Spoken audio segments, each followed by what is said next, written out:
I, like John, was in the Spirit when the Holy Spirit of God showed me a spectacular sight.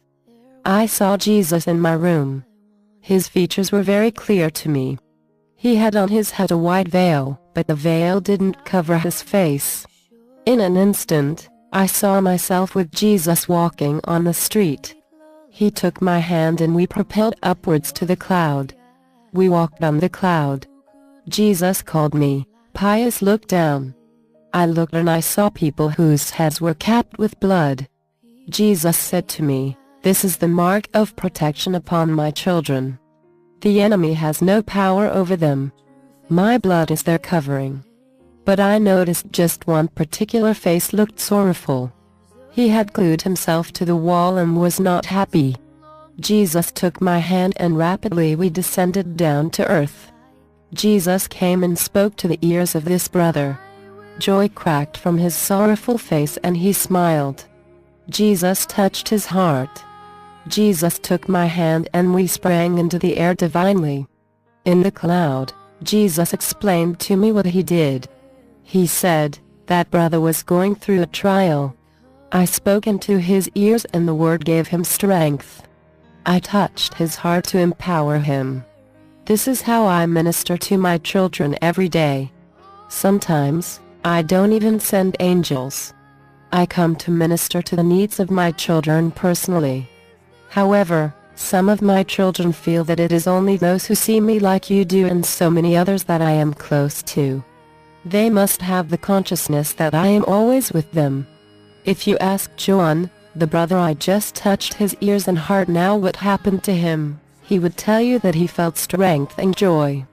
Oh, mortal man, veiled by this flesh which I will soon put aside at my appearing. My children must have this consciousness. They need to feel me every time that I am close to them. Come, Jesus said, we are going to paradise. I was flooded with joy. He took my hand and from the cloud, we journeyed inwardly to paradise. The grasses there were expertly manicured. There were some sort of chairs that looked like the ones on the streets on earth, where people can leisurely sit on them. We stood there with Jesus and occasionally, saints bowed to him as we were standing.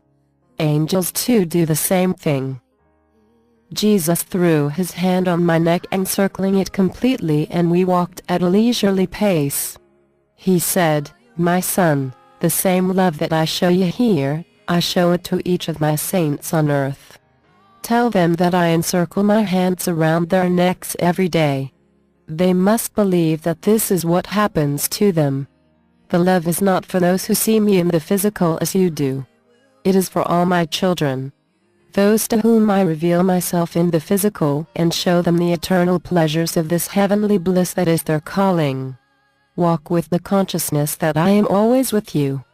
Jesus bent down and asked me to climb his back. I hurriedly mounted on the back of my father. I was strapped there like a baby on its mother's back with my hands around his neck. Tell my people that I love them, and I am with them, every day of their lives.